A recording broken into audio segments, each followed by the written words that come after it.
Good morning, students. As in the last lecture, we were discuss about matter and their physical nature. First, matter is made up of particles, and second is the size of these particles is very small. We also discussed about the characteristics of the particles of matter. First is there is enough space between particles of matter, and second one is particles of matter are continuously moving. We already done the activities regarding these two statements. Now, the third characteristic of particles of matter is that the particles of matter attract each other, and we can prove this statement by doing an activity 1.6. Play this game in the field, make 4 groups and form human chain as suggested. The first group should hold each other from the back and lock arms like bihu dancers, like this. The second group should hold hands to form a human chain. The third group should form a chain by touching each other with only their fingertips.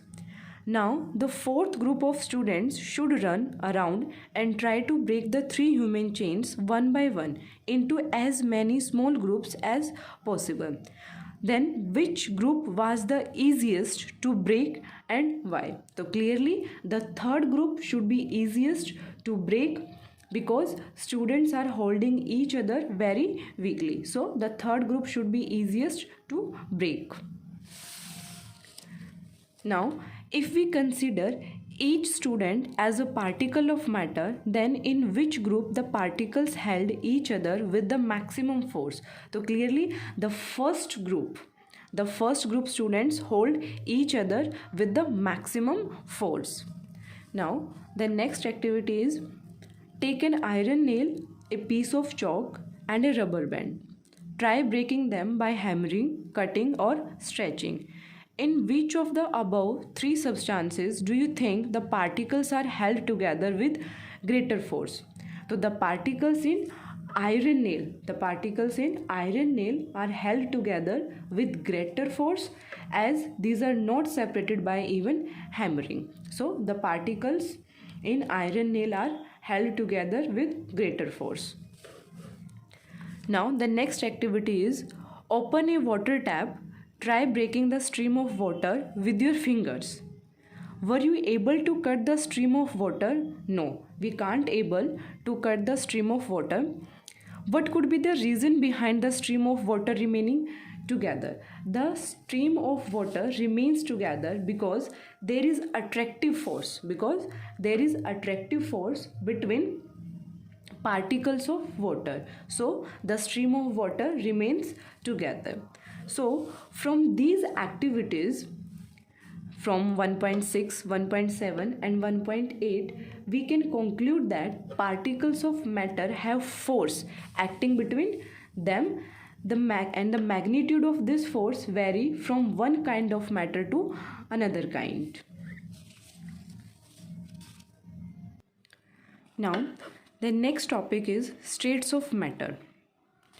Due to variation in the characteristics of particles of matter,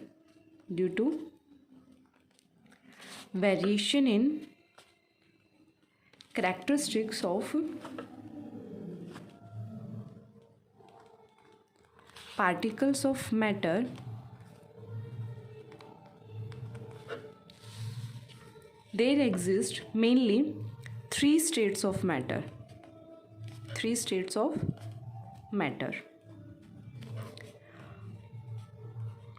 First one is the solid, second one is the liquid, and third one is the gas.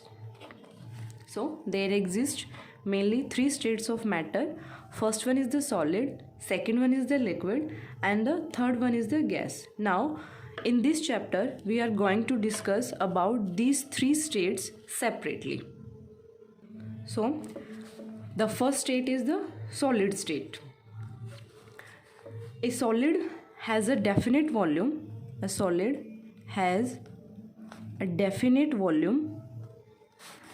And definite shape. A solid has a definite volume and a definite shape. For example, copper,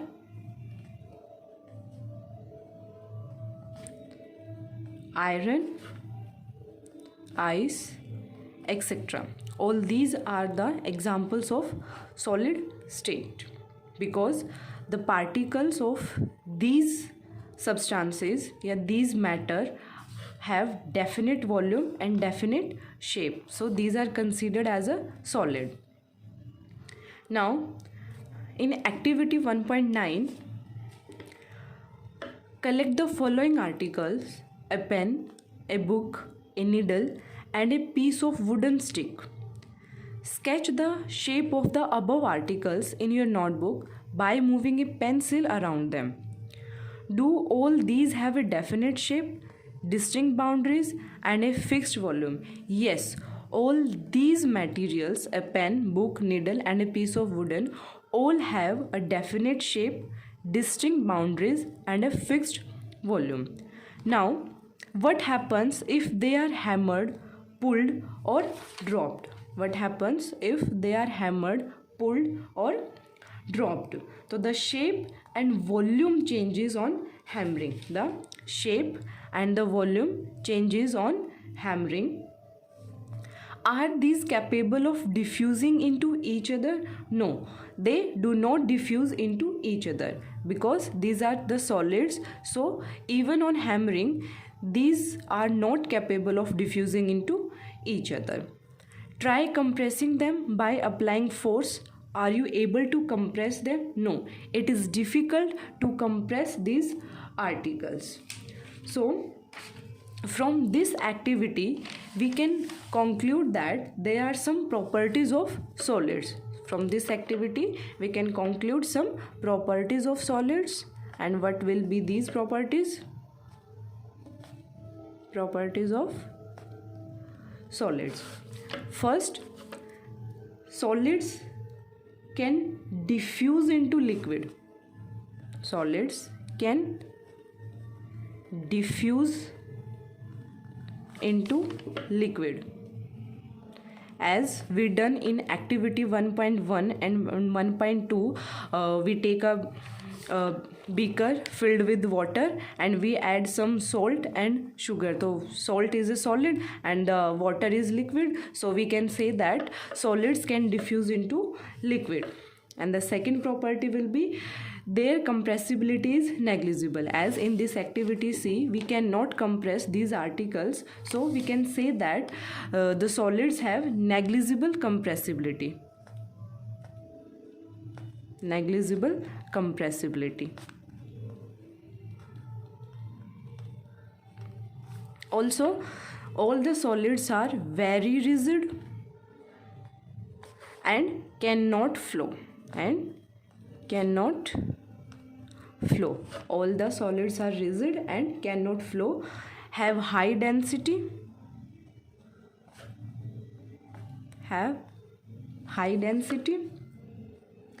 have least kinetic energy, because these are completely solid. Their particles are very strongly attached with each other, so the particles of solid have least kinetic energy.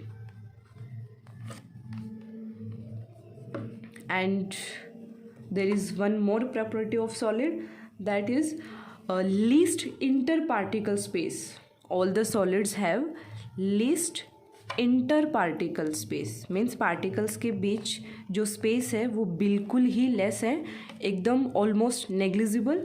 So all the solids have least interparticle space but very strong interparticle force of attraction, very strong force of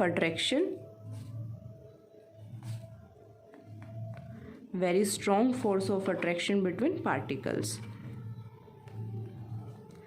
And due to this strong force of attraction, the particles of solid cannot flow, therefore these are rigid and have least kinetic energy. So enough for the today. Thank you, students.